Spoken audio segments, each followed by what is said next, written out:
Hello friends, मैं हूं अनुराधा और आप देख रहे हैं अनुराधा केयर चैनल। आजकल हमारी लाइफ बहुत ही बिजी हो गया है और बहुत ही भाग दौड़ भरा हो गया है। इस भाग दौड़ भरी जिंदगी में हम महिलाओं को कई तरह के शारीरिक समस्याएं और मानसिक समस्याएं आती रहती हैं।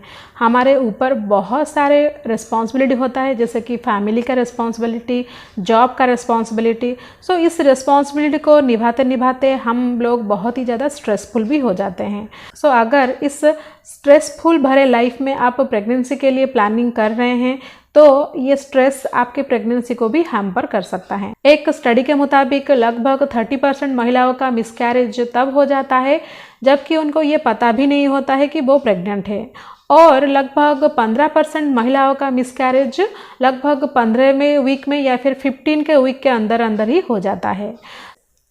ऐसे में अगर आप प्रेगनेंसी के लिए ट्राई कर रही हैं तो आपको मिसकैरेज का अर्ली सिम्टम्स के बारे में पता होना चाहिए ताकि आप समय रहते अपने डॉक्टर से मिल सकें। तो चलिए शुरू करते हैं आज का ये वीडियो। आज का वीडियो मिसकैरेज का अर्ली सिम्टम्स के बारे में है। पहला जो सिम्टम है वो है ब्लीडिंग होना। जब एक महिला का प्रेगनेंसी ठहरती है, लगभग फर्स्ट ट्राइसेमिस्टर को हल्का फुल्का ब्लीडिंग होना आम बात है। प्रेगनेंसी के शुरुआती दिनों में इम्प्लांटेशन ब्लीडिंग के चलते एक महिला को ब्लीडिंग हो सकता है, और भी बहुत सारे कारण है जिसके वजह से एक गर्भवती महिला को फर्स्ट ट्राइसेमिस्टर में ब्लीडिंग हो सकता है। लेकिन सेकेंड ट्राइसेमिस्टर या फिर थर्ड ट्राइसेमिस्टर में ब्लीडिंग होना एबनॉर्मल होता है, यानी कि ये अनकॉमन होता है। अगर आपको हल्का फुल्का ब्लीडिंग होता है तो इसका मतलब ये बिल्कुल भी नहीं है कि आपको मिसकैरेज हो गया है।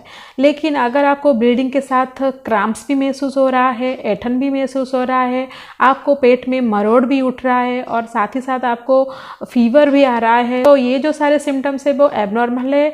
तो अगर आपको ये सारे सिम्टम्स नज़र आ रहे हैं और ब्लीडिंग भी कंटिन्यूस हो रहा है तो आपको अपने डॉक्टर से एक बार ज़रूर मिलना चाहिए।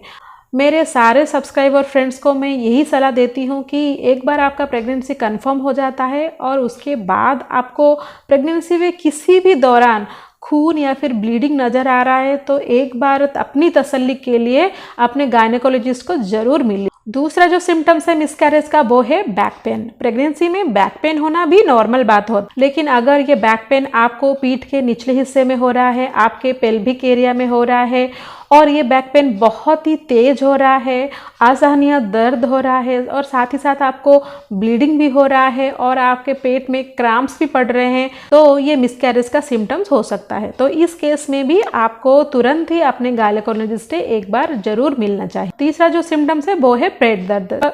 जब एक महिला का प्रेगनेंसी ठहरता है और ठहरने के बाद 9 महीने तक बहुत सारे महिलाओं को पेट दर्द का शिकायत रहता है, लेकिन अगर ये पेट दर्द ज़रूरत से ज़्यादा हो, अगर आप उसे सह नहीं पा रहे हैं और आपके पेट में बहुत ज़्यादा मरोड़ उठ रहे हैं, क्रैम्प्स हो रहा है और ये जो क्रैम्पिंग पीरियड्स के क्रैम्प के बराबर हो रहा है और साथ ही साथ आपको ब्लीडिंग होना भी स्टार्ट हो गया है, तो ये कुछ नॉर्मल नहीं है।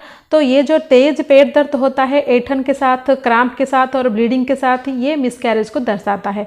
तो इस केस में भी आपको तुरंत अपने गायनेकोलॉजिस्ट से मिलना चाहिए। चौथा जो लक्षण है वो है भारी डिस्चार्ज होना। प्रेगनेंसी के दौरान व्हाइट डिस्चार्ज होना बहुत ही नॉर्मल बात है, क्योंकि वजना अपने आप को क्लीन रखता है ताकि जो बाहरी जो बैक्टीरिया या फिर इन्फेक्शन बच्चे तक ना पहुंच सके। लेकिन अगर ये व्हाइट डिस्चार्ज ज़रूरत से ज़्यादा हो तो ये एबनॉर्मल होता है। अगर ये डिस्चार्ज व्हाइट होने के अलावा येलो, ग्रे या फिर कुछ और कलर का है और साथ ही साथ आपके पेट में तेज मरोड़ हो रहा है, क्रैम्पिंग भी हो रहा है और ब्लीडिंग के साथ साथ बहुत ज़्यादा अमाउंट में व्हाइट डिस्चार्ज हो रहा है, तो ये मिसकैरेज भी हो सकता है। तो इस केस में भी आपको अपने डॉक्टर के साथ कंसल्ट करना चाहिए। प्रेगनेंसी के दौरान प्राइवेट पार्ट में या फिर प्राइवेट पार्ट के आसपास के एरिया में प्रेशर होना भी आम बात है, लेकिन अगर ये प्रेशर बहुत तेज हो रहा है, बहुत ज़्यादा अधिक हो रहा है, तो इसका मतलब ये है कि आपका जो सर्विक्स का ओपनिंग यानी कि जो ग्रीवा है वो ओपन होने वाला है और हो सकता है कि ये मिसकैरेज की ओर बढ़ रहा है। तो इस केस में भी आपको अपने डॉक्टर से ज़रूर कंसल्ट करना चाहिए। इसके अलावा प्रेगनेंसी के दौरान संकोचन या फिर कॉन्ट्रैक्शन भी होते रहता है। अगर ये संकोचन या फिर कॉन्ट्रैक्शन इरेगुलर हो तो ये नॉर्मल होता है, लेकिन एक बार अगर ये संकोचन या फिर कॉन्ट्रैक्शन तेज होने लग गया हो और खींचाव भी बहुत ज़्यादा हो गया हो, संकोचन के साथ साथ आपको ब्लीडिंग भी हो रहा है और ये जो संकोचन या फिर कॉन्ट्रैक्शन रेगुलर इंटरवल पर हो रहा है या फिर कंटिन्यूस हो रहा है, तो भी ये मिसकैरेज को दर्शाता है।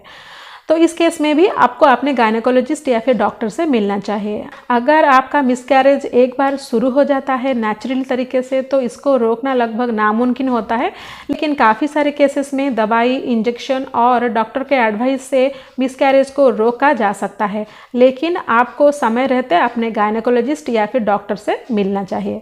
सो मैं उम्मीद करती हूँ कि ये वीडियो आपके लिए हेल्पफुल रहा होगा। सो और एक नई वीडियो में फिर मिलते हैं, तब तक के लिए stay healthy and stay happy.